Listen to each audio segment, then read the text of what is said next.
Of all the things I expected to hear at my grandson's wedding, my daughter-in-law Julie telling me, "We didn't invite you, Grandma.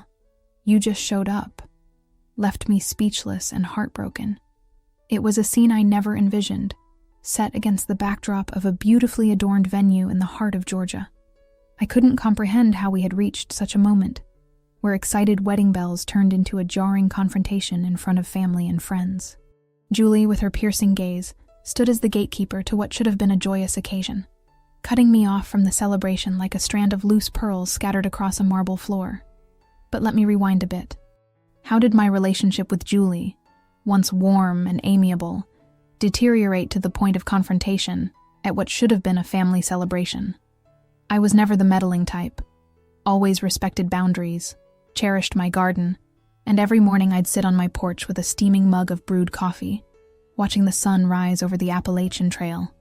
Sunday afternoons were reserved for pie baking, a recipe passed down from my mother. There was something comforting in the sweet aroma of fresh apple pie filling the house.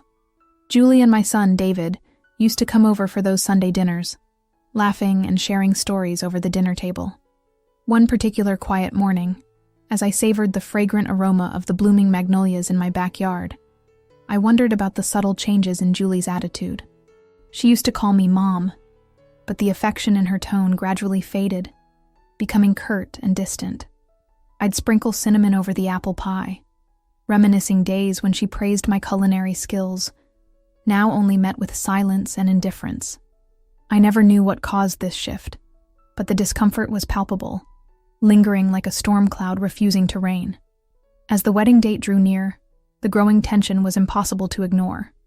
My son, David, seemed caught between the currents of family loyalty and marital harmony, and I knew that being present at the wedding was more than showing support. It was about reinforcing the bonds I believed were unbreakable. Yet, when the invitation never arrived, an invisible barrier formed, one that Julie seemed determined to uphold. Still, I dressed in my Sunday best, holding on to the hope that this was just a misunderstanding. This story, this heartbreaking conflict, isn't just about a lack of invitation. It's about family ties, miscommunications, and the heartbreak of feeling like an outsider in your own family. If you've ever felt the sting of being unwelcome in a place you thought of as home, subscribe to this channel. Activate the notification bell, because we need to talk about the paths to resolution and those bonds meant to be unbroken. Standing there in the midst of the wedding venue, surrounded by the soft glow of fairy lights and the murmur of guests, I felt the weight of Julie's words sink deeper into my chest. Her voice, sharp and unyielding, echoed in my mind. "We didn't invite you, Grandma. You just showed up." It wasn't just the words themselves. It was the way her eyes, cold and unwavering, seemed to strip away every ounce of belonging I'd ever felt in this family. My hands trembled as I clutched the small embroidered handkerchief I'd brought with me, a keepsake from my own wedding day, a symbol of love and unity that now felt like a cruel mockery. I forced a smile, though it felt brittle, and murmured something about needing a moment to myself before stepping away from the crowd. My heart pounded as I made my way toward a quiet corner of the garden. The scent of magnolias, ironic given how much I associated them with home, filling the air. How had it come to this? I asked myself for what felt like the 100th time that day. Julie hadn't always been this way. There was a time, not so long ago, when she'd sit on my porch swing with me, sipping sweet tea and laughing over stories about David's childhood. I could still picture her auburn hair catching the sunlight, her smile genuine as she called me Mom, with a warmth that made me feel like I'd gained a daughter. But somewhere along the line, that warmth had turned to frost. I couldn't pinpoint the exact moment it started, but I remembered the little things. The way she stopped calling me Mom and started using Mrs. Carter with a clipped tone. The way her visits became shorter, her excuses flimsier. I'd chalked it up to stress, maybe the pressures of planning a wedding or adjusting to married life with David. But now, standing here with her words cutting through me like a knife, I realized it was more than that. There was a deliberate intent behind her actions, a calculated coldness that I couldn't ignore any longer. I found a small bench tucked beneath a willow tree, away from the laughter and music of the reception, and sat down heavily. My mind raced back to the weeks leading up to the wedding. I'd noticed the subtle slights even then. Julie's refusal to include me in any of the planning. Her dismissive tone when I offered to help with decorations or baking a pie for the rehearsal dinner. "We've got it handled, Mrs. Carter," she'd said over the phone, her voice tight, as if my offer was an imposition rather than a gesture of love.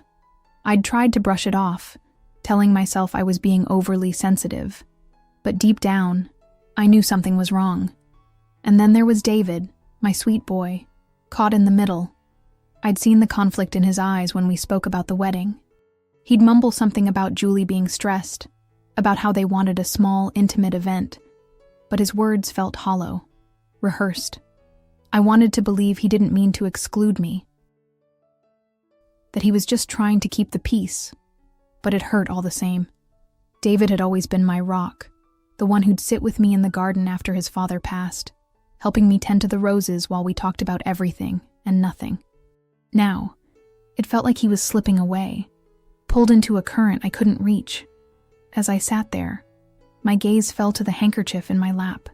It was more than just a piece of fabric. It was a tether to my past, to the life I'd built with my husband, to the family I thought would always stand by me. My grandmother had embroidered it for me on my wedding day, stitching tiny blue forget-me-nots along the edges as a reminder of enduring love. I'd carried it at every family milestone since. David's baptism, his graduation, even the day I buried my husband.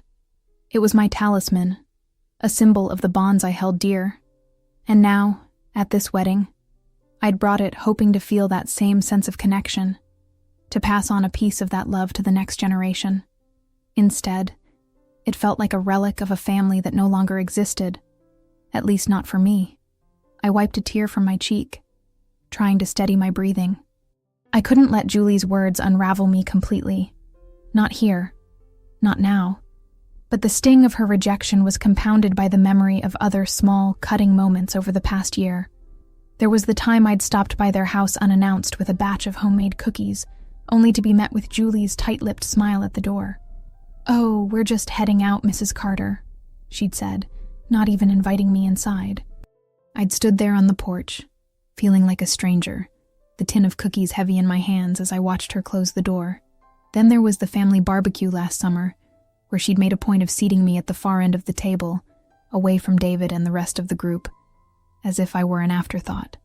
Each incident on its own seemed trivial, easy to dismiss, but together, they painted a picture of deliberate exclusion, a slow erosion of my place in their lives.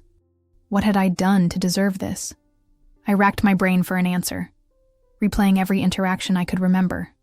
Had I overstepped at some point? Said something to offend her? I'd always prided myself on being respectful, on giving David and Julie their space to build their life together. I'd never been the meddling mother-in-law you hear about in stories, the kind who criticizes every decision or inserts herself where she's not wanted. If anything, I'd gone out of my way to make Julie feel welcome, to show her that she was part of our family. So why this resentment, this coldness that seemed to radiate from her like a winter wind? I couldn't shake the feeling that there was something more to it, something I was missing. A memory flickered at the edge of my mind. Julie's expression one evening at dinner. A fleeting look of bitterness when David mentioned a family heirloom, a silver locket that had been passed down to me from my mother. I'd thought nothing of it at the time, but now, in the quiet of the garden, it gnawed at me. Was there a deeper grievance, something tied to the past, that I hadn't yet uncovered? I was pulled from my thoughts by the sound of footsteps on the gravel path.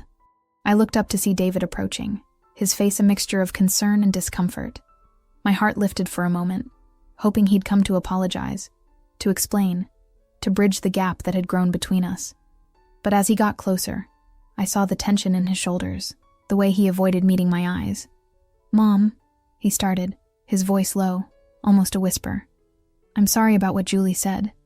It's just, things have been complicated lately, and we thought it might be easier if the wedding was just immediate family and close friends." His words hit me like a slap, though I could tell he didn't mean them to. Immediate family. I repeated, my voice barely above a whisper. David, I'm your mother. How am I not immediate family?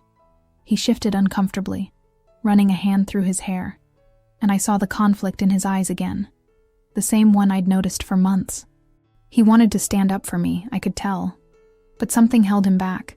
Whether it was loyalty to Julie, fear of rocking the boat, or something else, I couldn't say. I just don't want any drama today, Mom, he said finally, his tone pleading. Can we talk about this later? Please?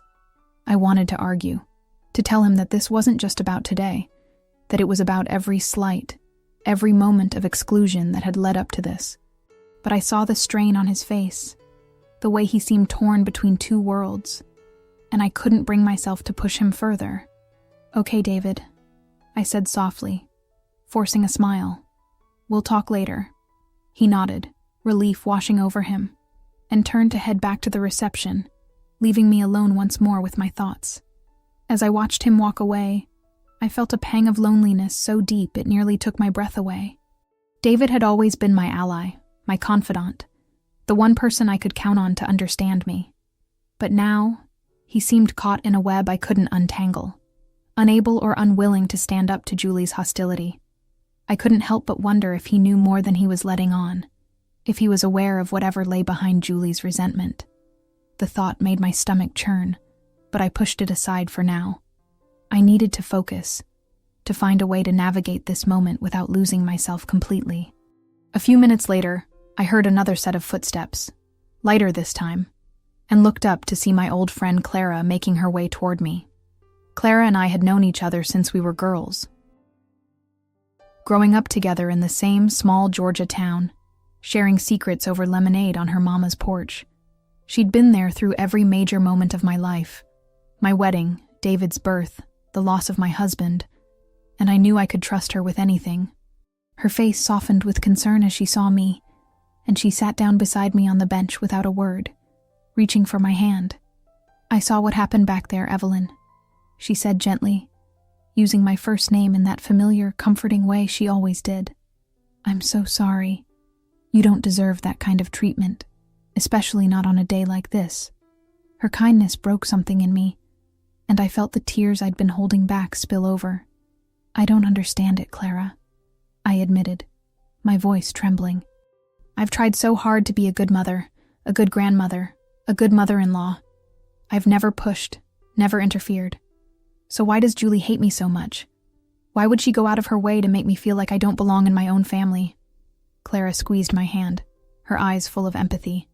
Sometimes, honey, people carry hurts we can't see, she said thoughtfully. Maybe there's something in Julie's past, something that's got nothing to do with you, but she's taking it out on you because you're an easy target. Or maybe, she hesitated, as if unsure whether to continue, then lowered her voice. Maybe there's something she's after, something she thinks you're standing in the way of. I've seen the way she looks at you sometimes, like she's measuring you up. I don't trust it. Clara's words sent a chill down my spine, echoing the unease I'd felt earlier about the locket, about Julie's bitterness over family heirlooms. Could that be it? Was there something material, something tangible, that she resented me for having? I didn't want to believe it. Didn't want to think that someone I'd welcomed into my family could be motivated by something as petty as greed or envy. But the seed of doubt had been planted, and I couldn't shake it. I don't know, Clara, I said finally, my voice heavy. I just want my family back. I want to feel like I matter to them again. Clara nodded, her expression resolute. You do matter, Evelyn. And if they can't see that right now, then we'll figure out a way to make them see it. You're not alone in this, you hear me? Her words were a lifeline, a reminder that even if I felt cast out by my own blood, there were still people who cared, who saw my worth. I managed a small smile, grateful for her presence, and we sat there in companionable silence for a while, listening to the distant sounds of the wedding celebration. But the peace didn't last long. As the evening wore on, I knew I couldn't hide in the garden forever. I had to face Julie again, had to confront the reality of her rejection head-on if I ever hoped to understand it. With Clara's encouragement, I steeled myself and made my way back to the reception, my handkerchief clutched tightly in my hand like a shield. I spotted Julie near the dance floor, laughing with a group of friends, her face alight with a joy she never seemed to show around me. I took a deep breath and approached her, determined to keep my tone calm, to seek some kind of resolution. "Julie," I said softly, catching her attention. "Can we talk for a moment? I just want to understand why I wasn't invited, why you felt the need to say what you did earlier." Her laughter faded, replaced by that same cold, piercing gaze I'd seen before. She excused herself from her friends and turned to face me, crossing her arms as if preparing for a battle. "Look, Mrs. Carter," she said, her voice dripping with disdain. "I don't know why you thought showing up here would change anything. David and I wanted this day to be about us, not about catering to your need for attention. You've always been so clingy, so desperate to be involved in everything. Frankly, it's exhausting. We didn't invite you because we didn't want you here. It's as simple as that." Her words were a punch to the gut, each one laced with a venom I hadn't anticipated. I stood there, stunned, as the weight of her cruelty settled over me. This wasn't just about a wedding invitation. This was a declaration of war, a clear message that she had no intention of letting me be part of their lives. I opened my mouth to respond, to defend myself, but the words wouldn't come. Instead, I felt a wave of humiliation wash over me, intensified by the curious glances of nearby guests who'd overheard her outburst. Julie didn't even flinch, didn't soften her stance. She just stared at me, as if daring me to challenge her, to fight for a place I'd already lost. I turned away, my vision blurring with tears, and made my way back to the edge of the venue. My heart shattered. Clara was right. There was more to this than I'd realized, a deeper motive behind Julie's hostility. And as I stood there, clutching my handkerchief, I knew this was only the beginning. If I wanted to reclaim my place in my family, to uncover the truth behind Julie's resentment, I'd have to dig deeper, to face whatever secrets lay buried beneath the surface. But for now, in this moment, all I could feel was the ache of being cast out, of hearing from my own daughter-in-law that I was nothing more than an unwanted burden. The wedding bells that had once symbolized hope now tolled like a funeral dirge, marking the end of the family I thought I knew. As I stood there at the edge of the wedding venue, the hum of the celebration fading into a distant buzz, my heart felt like it had been hollowed out. Julie's words replayed in my mind, each syllable a fresh wound. "We didn't want you here." It's as simple as that. I clutched the embroidered handkerchief tighter, the tiny forget-me-nots under my fingertips, a reminder of a love and unity that seemed so far out of reach now. The tears I'd tried to hold back streamed down my face, and I didn't bother to wipe them away. What was the point? I felt exposed, humiliated, a stranger in a place that should have been filled with family and joy. The fairy lights twinkled mockingly above me, and the scent of magnolias, once so comforting, now turned my stomach. I wanted to leave, to escape this suffocating pain, but something held me in place, a stubborn, aching need to understand why. Why had Julie turned on me so completely? Why had my own family allowed this to happen? I didn't have long to wallow in my thoughts. The sound of heels clicking on the stone path snapped me back to the present, and I looked up to see Julie approaching again. My stomach clenched, bracing for another barrage of cruelty. But there was something different in her expression this time. It wasn't just disdain or irritation. There was a calculated sharpness in her eyes, a predatory glint that made my skin crawl. She stopped a few feet away, her arms crossed, her posture radiating confidence as if she knew she held all the cards. "Mrs. Carter," she began, her voice low and deliberate, "I've been thinking. Since you're here, despite not being invited, maybe we can come to an arrangement. Something that benefits both of us." I blinked, caught off guard by the shift in her tone. "An arrangement?" I repeated, my voice hoarse from crying. "What are you talking about, Julie?" She tilted her head, a small, almost pitying smile playing on her lips. "You've always been so attached to the past, haven't you? All those old trinkets, Those little keepsakes you cling to like they're worth something. I've seen the way you hold on to that handkerchief, the way you talk about family heirlooms as if they're sacred. But let's be honest, they're just things, relics of a time that's gone. And frankly, they're holding you back. So here's my proposal. I want the silver locket, the one your mother passed down to you. David mentioned how much it means to you, but it's just sitting in a drawer somewhere, collecting dust. Give it to me as a wedding gift, a symbol of, let's call it goodwill. In return, I'll make sure you're included in a few family events here and there. Not all of them, of course, but enough to keep up appearances. It's a fair trade, don't you think? Her words hit me like a physical blow, stealing the breath from my lungs. The silver locket. She was talking about the locket my mother had worn every day of her life. The one she'd pressed into my hands on her deathbed, whispering for me to keep our family's love alive through it. It wasn't just a piece of jewelry. It was a piece of my soul, a tangible link to my mother, to my history, to everything I'd fought to preserve after losing so much. And Julie wanted it, not out of sentiment or appreciation, but as some kind of transactional pawn, a trophy to claim as proof of her dominance over me. The audacity of her demand, the sheer callousness of reducing my family's legacy to a bargaining chip, ignited a fury in me I hadn't felt in years. No, I said, the word coming out sharper than I'd intended, cutting through the humid Georgia night like a blade. I straightened my spine, meeting her gaze head-on, my hands trembling not with fear but with rage. No, Julie. You don't get to demand something so precious to me as if it's a trinket you can barter for. That locket isn't just a thing. It's my mother, my memories, my family, and I won't let you tarnish it with your greed. You've already taken so much from me today, stripped me of my place in this family with your cruel words. But you will not take this. Not now, not ever. Julie's smirk faltered for a split second, replaced by a flicker of surprise, but she quickly masked it with a scoff. Really, Mrs. Carter? You're going to play the martyr over a piece of jewelry? I'm offering you a chance to stay relevant in our lives, to not be completely cast out. You should be thanking me for even considering including you after the way you've overstepped for years. Always hovering, always needing to be the center of attention. But fine. If you want to be stubborn, that's your choice. Just don't come crying to me when you realize you've burned every bridge you had left. Her words stung, but they didn't shake my resolve. If anything, they fueled it. I took a step closer, my voice low but steady, each word deliberate.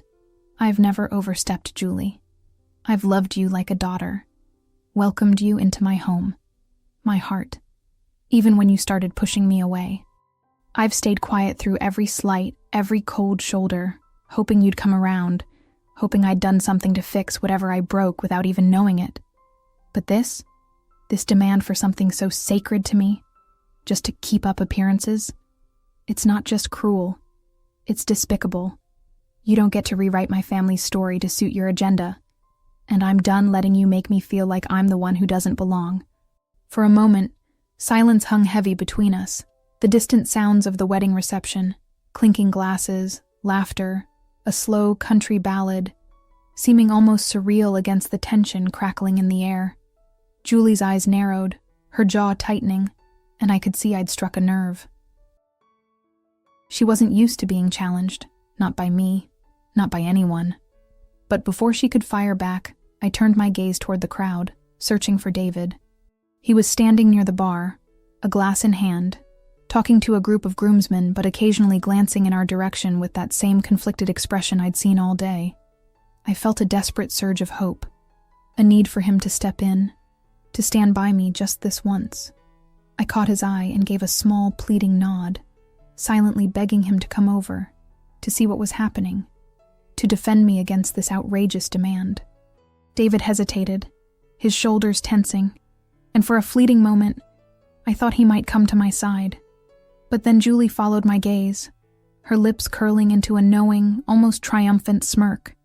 She didn't even need to say anything. Her presence alone seemed to pull him back.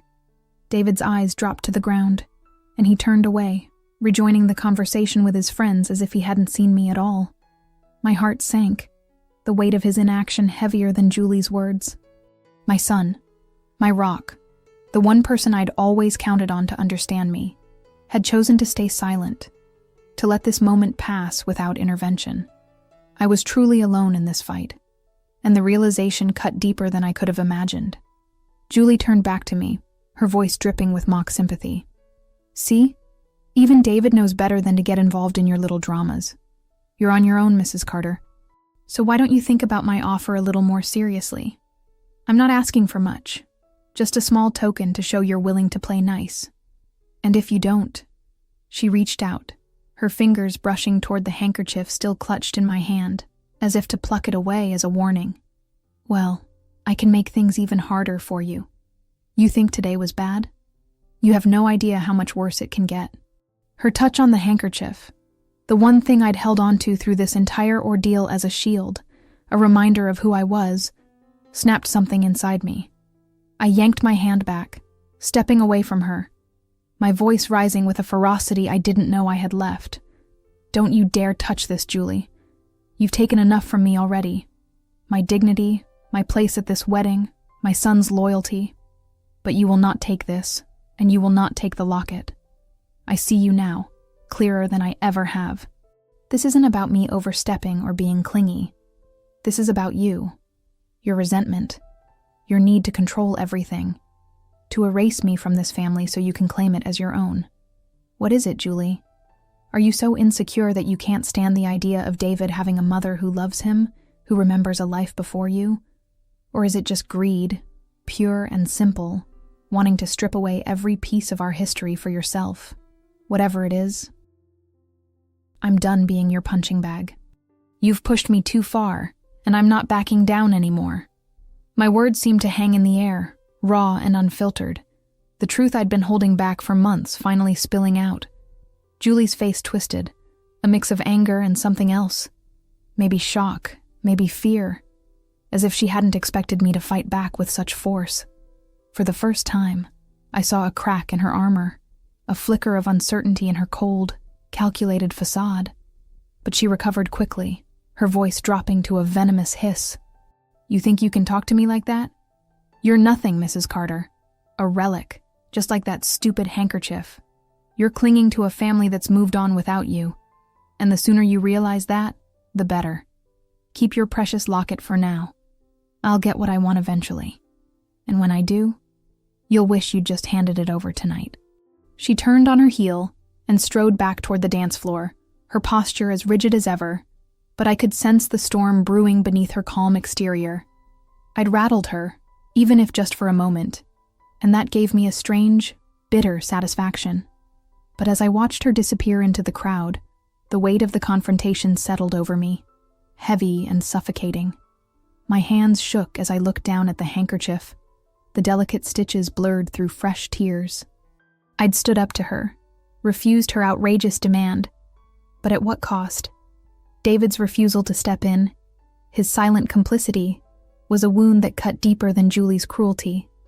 And her threat, "I'll get what I want eventually," echoed in my mind, a dark promise I couldn't ignore. I made my way back to the bench under the willow tree, needing the solitude to process everything that had just happened.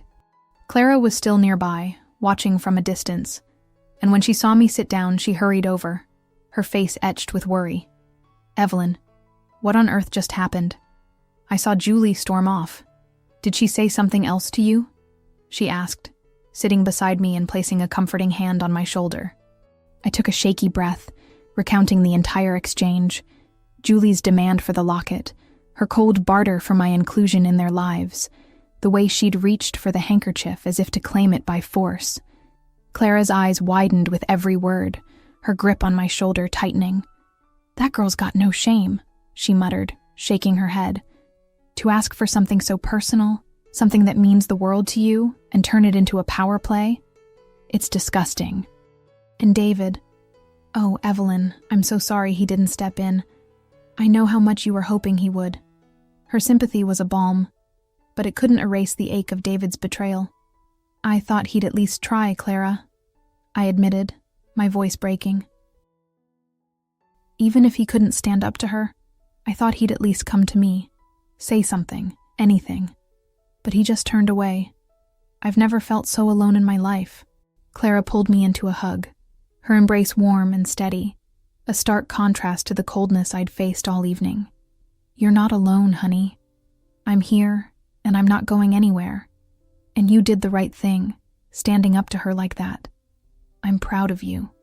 You've been taking her abuse for too long, letting her chip away at you piece by piece. But tonight, you drew a line in the sand.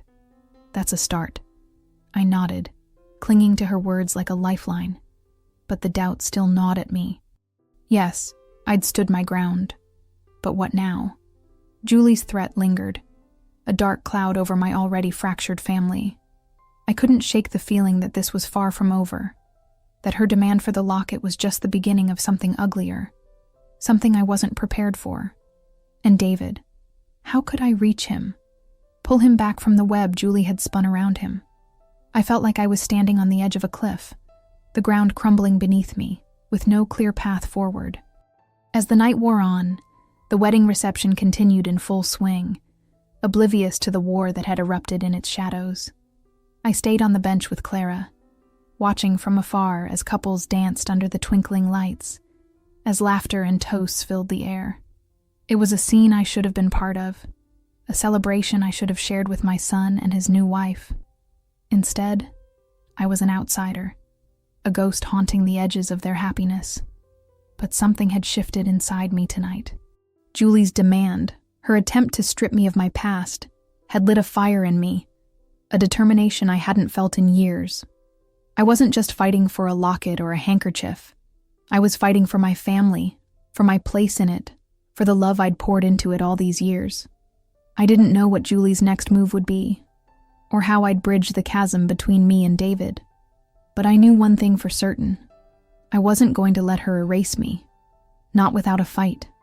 I looked down at the handkerchief in my lap, tracing the forget-me-nots with a trembling finger, and made a silent vow. I would uncover the truth behind Julie's resentment, whatever it took. I would fight for my son, for the bond we'd once shared, even if he couldn't fight for me right now. And I would protect the legacy of my family, my mother's locket, my grandmother's stitches, the love woven into every memory, from anyone who tried to tear it apart. The wedding bells tolled once more in the distance, their chime no longer a funeral dirge, but a call to battle. I didn't know if I'd win, didn't know if I could reclaim what I'd lost. But as I sat there under the willow tree, with Clara by my side, and the weight of my resolve settling over me, I knew I was done being silent. This was only the beginning. As the wedding bells faded into the night, their chime still echoing in my ears like a distant war cry, I sat under the willow tree with Clara by my side, the weight of my newfound resolve pressing against my chest. The handkerchief in my lap felt heavier now, not just a relic of the past, but a symbol of the fight ahead. Julie's threat, "I'll get what I want eventually," reverberated in my mind, a dark promise I couldn't ignore.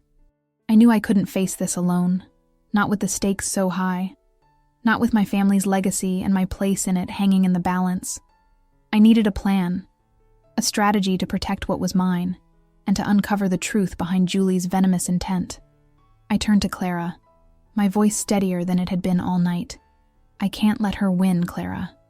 Not the locket, not my family. I need help, real help. I'm going to see a lawyer first thing tomorrow. If Julie thinks she can strong-arm me into giving up something so precious, she's got another thing coming. Clara nodded, her eyes fierce with support. You're doing the right thing, Evelyn. She's playing dirty, and you need someone in your corner who knows how to fight back with the law on your side. I've got a friend, Margaret, who's a family law attorney. She's tough as nails and has handled cases involving inheritance disputes and family conflicts. I'll call her tonight and set up a meeting for you. You're not just fighting for a locket. You're fighting for your rights, your history, and your son. Don't let Julie make you feel like you're powerless, because you're not. Her words bolstered me, a reminder that I wasn't as alone as I felt in that moment. The idea of bringing in a lawyer felt daunting, but it also gave me a sense of direction, a concrete step I could take to regain control. I squeezed Clara's hand, grateful beyond words for her unwavering presence. "Thank you, Clara. I don't know what I'd do without you. I'll meet with Margaret, and I'll figure out how to protect the locket and everything it represents. But more than that, I need to understand why Julie's so fixated on it. There's something deeper here, something she's not saying, and I'm going to find out what it is." That night, after the reception finally wound down and I made my way home, I couldn't sleep.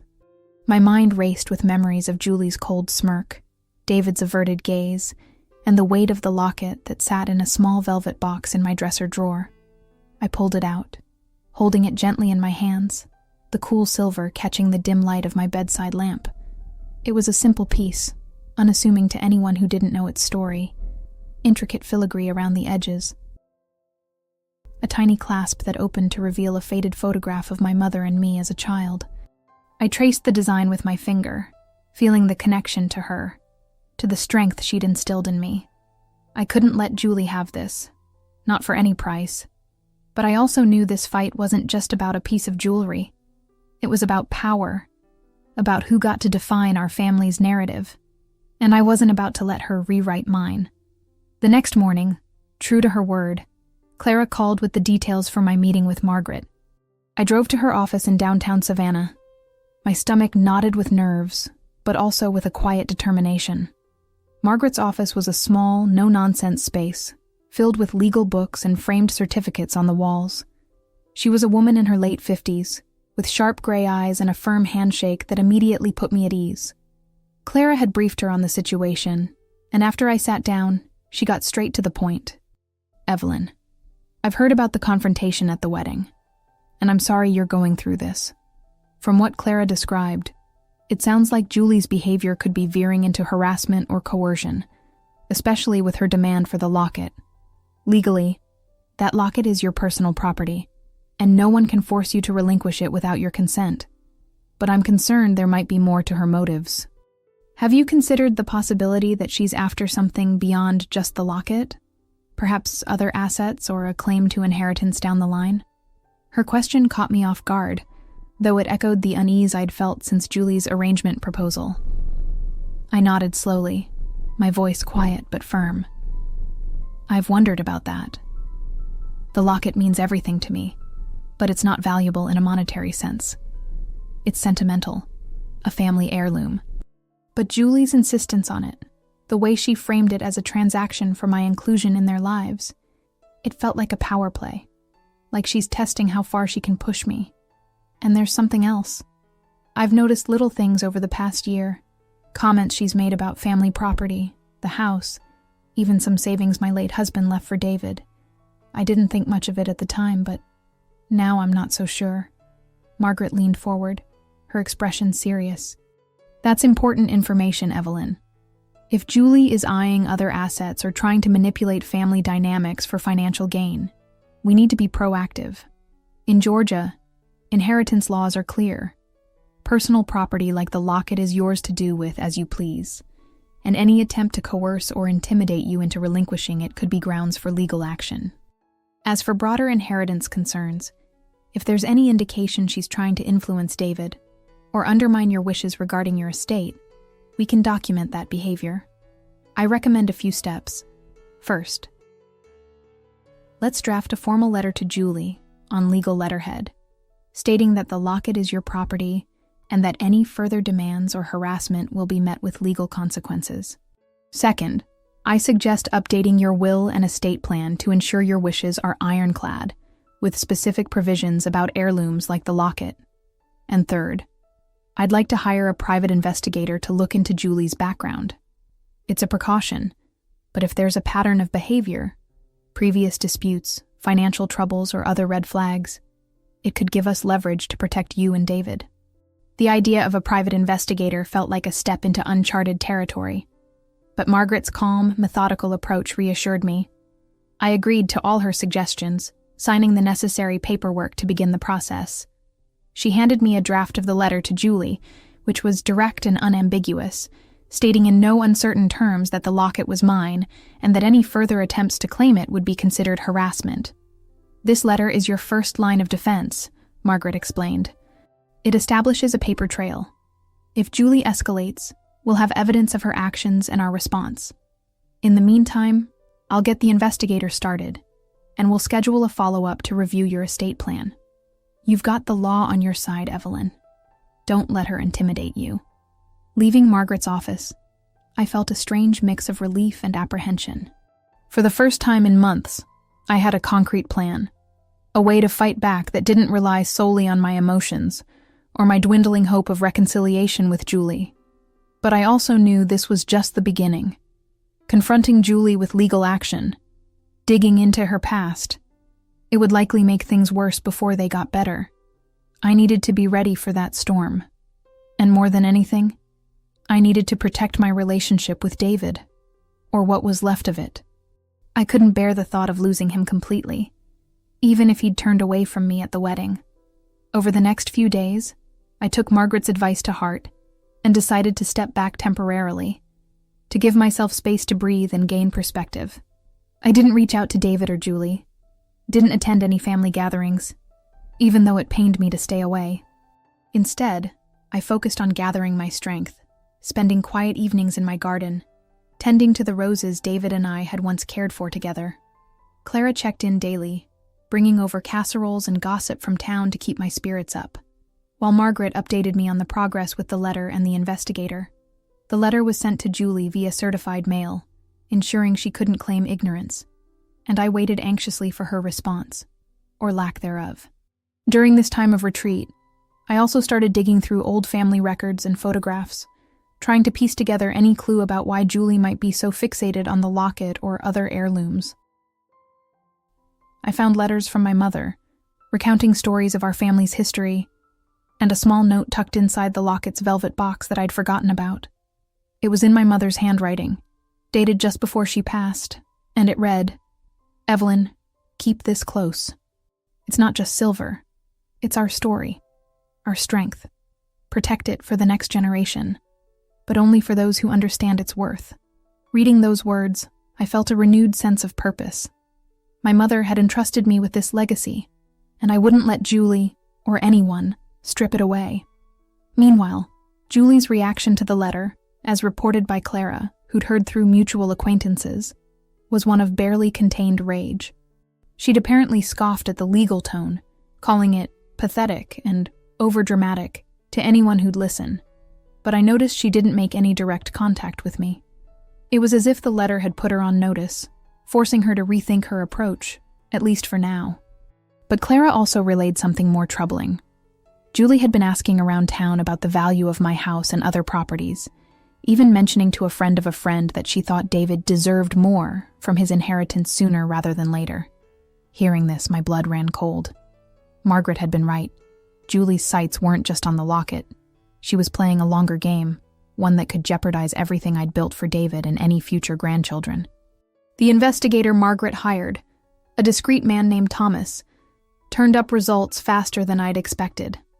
About 2 weeks after our initial meeting, Margaret called me back to her office with a thick file in hand. Thomas had uncovered a troubling pattern in Julie's past. Before marrying David, she'd been involved in a contentious divorce with her first husband, during which she'd aggressively pursued family assets, including heirlooms, claiming they were owed to her as part of the settlement. There were also records of unpaid debts and a history of manipulating social connections for financial gain. "It's not definitive proof of intent in your case," Margaret cautioned, "but it's a red flag. Combined with her behavior at the wedding and her inquiries about your property, it suggests she may be targeting your family's assets systematically. This report, along with the letter we sent, gives us a strong position if she escalates. I've also finalized the updates to your will, designating the locket and other heirlooms to David with explicit instructions that they remain in the family line, and I've set up a trust for any future inheritance to protect it from potential claims." Holding the investigator's report and the updated legal documents, I felt a surge of empowerment. These weren't just pieces of paper. They were my shield, my proof that I wasn't defenseless against Julie's machinations. Margaret called them my documents of power, and that's exactly what they felt like. For the first time since the wedding, I believed I could reclaim my place in my family, not through begging or appeasement, but through strength and strategy. But I also knew the hardest part was still ahead, confronting Julie with this evidence and, more importantly, reaching David. I couldn't let him remain a bystander in this battle, not when so much was at stake. With Margaret's guidance, I planned my return. I'd been away from David and Julie for nearly a month, and in that time, I'd heard through Clara that Julie had doubled down on her narrative, painting me as the overbearing mother-in-law who'd stormed out of the wedding over nothing. David, to my heartbreak, hadn't contradicted her, though Clara said he seemed quieter than usual, withdrawn even at social events. I knew I had to act before Julie's influence over him grew any stronger. Margaret advised a direct but calm approach, suggesting I invite both David and Julie to my home for a conversation, with Clara present as a witness and the legal documents on hand as backup. "Don't frame it as a confrontation at first," Margaret said.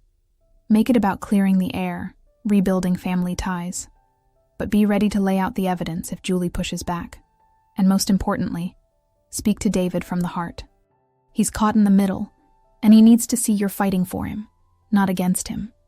I sent the invitation through a handwritten note to David, asking him and Julie to come over for dinner the following Sunday.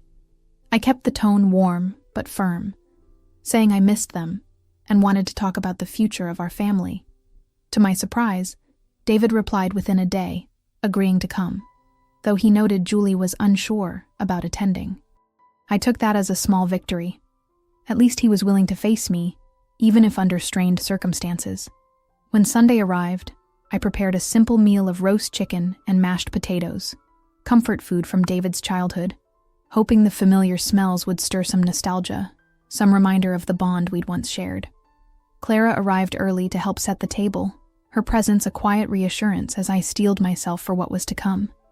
David showed up alone, his face drawn and tired, and my heart ached at the sight of him.